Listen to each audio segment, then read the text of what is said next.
Hello, my lovely viewers. It's your boy Derek once again, and you know how we do it. I always take you to the places of interest that is worth sharing. Today, my current location is the Kwame Nkrumah Memorial Park, also known as the Kwame Nkrumah Mausoleum, and behind me is the Supreme Court of Ghana. So we are going to take an in-depth tour of this place to know the history behind this establishment, the purpose for which this establishment was being put up, and let me give you a gist of it. This is where Ghana's independence was being declared under the regime of Osajefo Dr Kwame Nkrumah. So we are going to take you around the place to find out more about this place. So just stay tuned. Don't forget to subscribe to my channel, like and share. Spart. Make sure we get interactive on all my social media handles: www.adagya.com, adija.com, my Facebook handles, Spartcon, IG, all the social media handles. Let's get interactive. Stay tuned.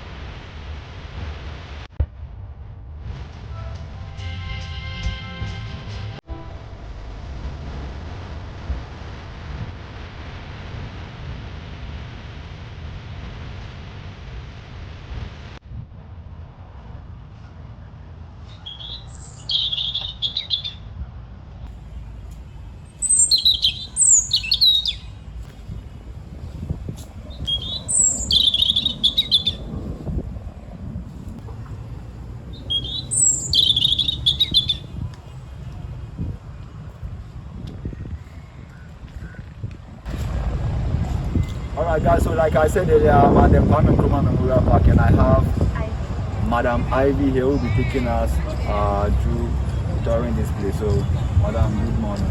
Good morning. You're welcome to Kwame Nkrumah Memorial Park.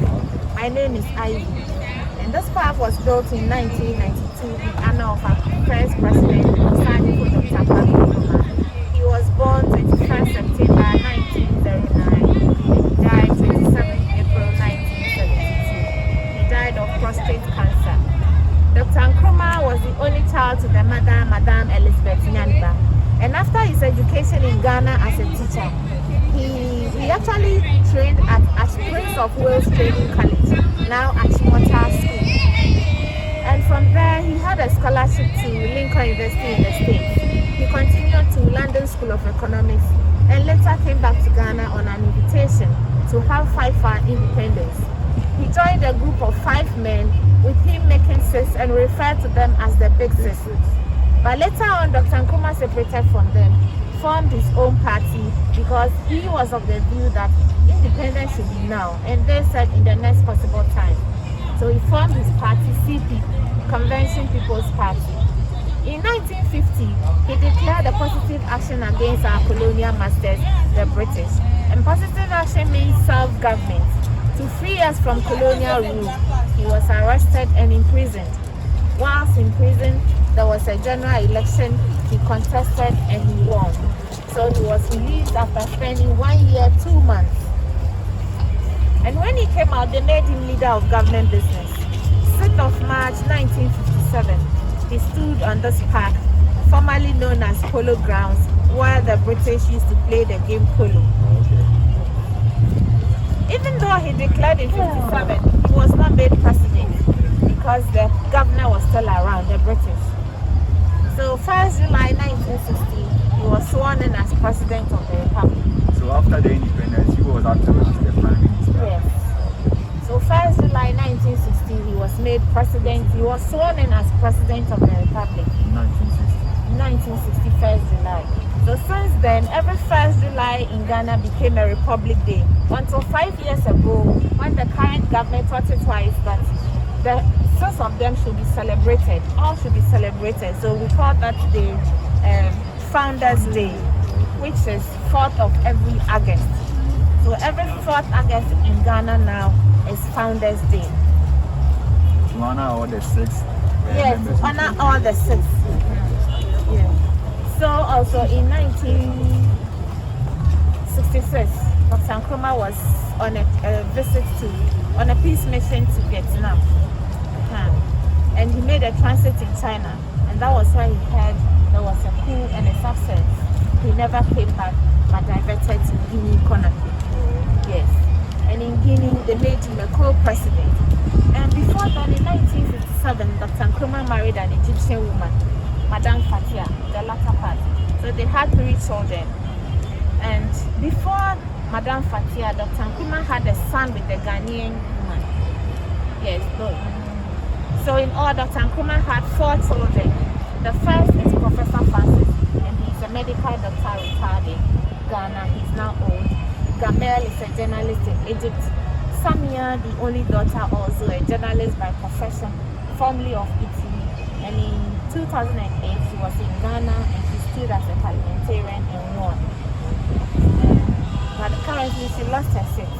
The last one is Sekou Nkrumah. Sekou is also in Ghana, so they are all alive. But when Dr. Nkrumah died, the mother was still alive, but she was blind.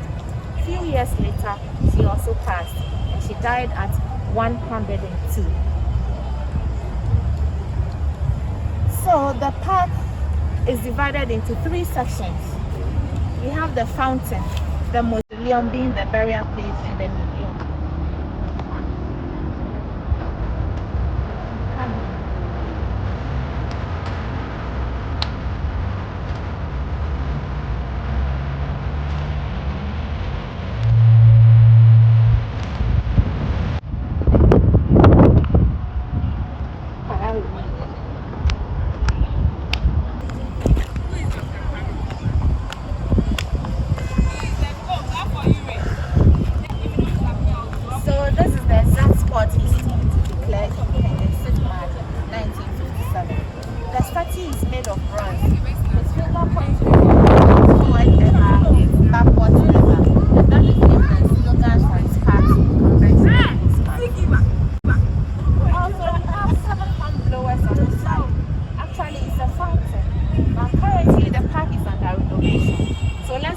There's water flowing through the house.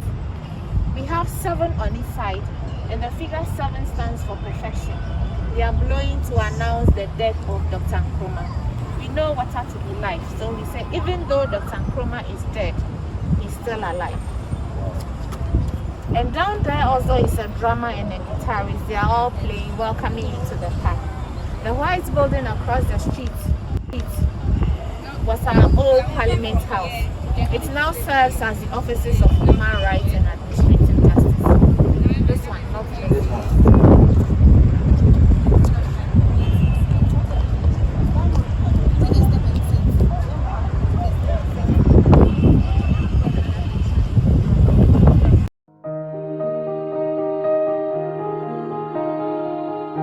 This mango tree is also planted by Nelson Mandela.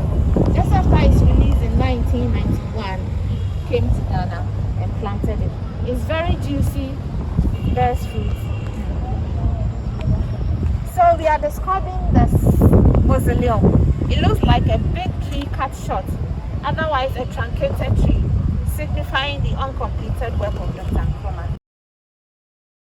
It also looks like the handle of a sword. When you turn the sword upside down, you have the shape and it's for peace. So we say Dr. Nkrumah is peacefully resting under a big tree after a hard day's work. Just like our forefathers, those days when they go to the farm and they are tired, they rest under a tree. The black star is also it's introduced by Marcus Garvey, and it's for the hope of African unity.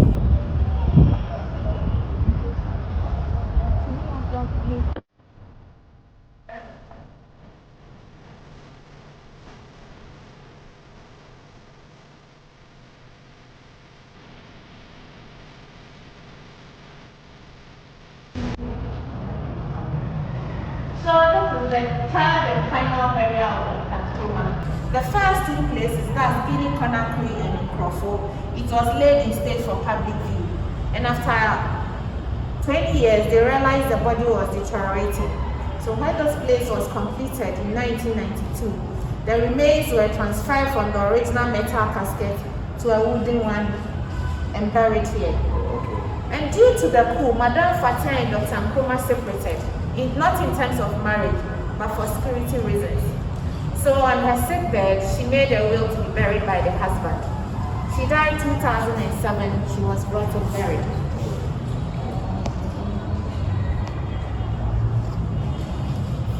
So this place is designed by a Ghanaian architect, Dr.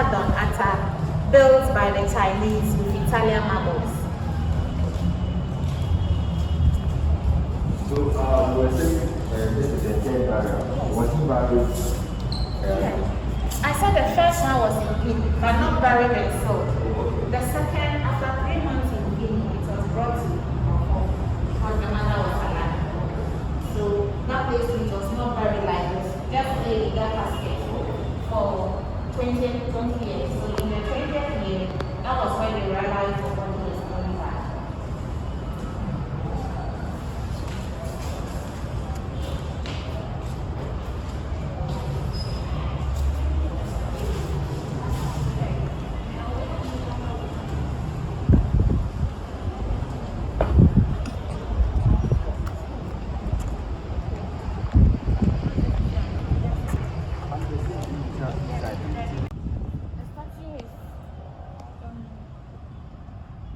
The statue was done in front of the old Parliament House. So during the coup, a woman said she picked it up, hid it for 43 years. Yes, she brought it in 2009. So the state decided to replace it by to tell a story.